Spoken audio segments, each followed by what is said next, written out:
How to turn off comments on Facebook posts and pages. Hey everyone, welcome back to our channel, The Solution Guy. In this video I'll show you how you can turn off comments for Facebook pages and posts, so just make sure to watch this video till the end.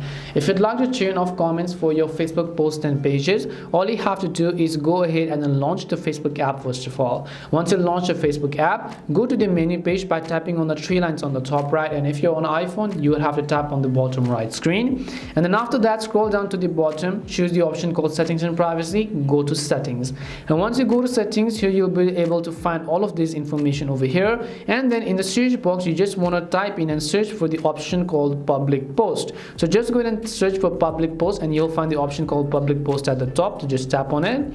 Once you tap on public post option, over here you'll find the option called public post comments. Now it says that choose who is allowed to comment on your public post, so all you have to do is turn this off to friends. Now when you set it to friends, at least the people who are in public will not be able to comment on your post, and only who are on your friends list will be able to comment on your Facebook post. So that is simply how it's going to work. Other people are not going to be allowed to comment, and this is simply the least privacy currently possible. If you scroll down, you can also go ahead and simply see other information as well, and that's basically how you can turn off comments for Facebook posts and pages. We hope the video was really helpful, and if it did help you, make sure to leave a like and subscribe to our channel. If you've got any more questions, feel free to leave them down. Thank you very much for watching till the end, and see you soon in our next video.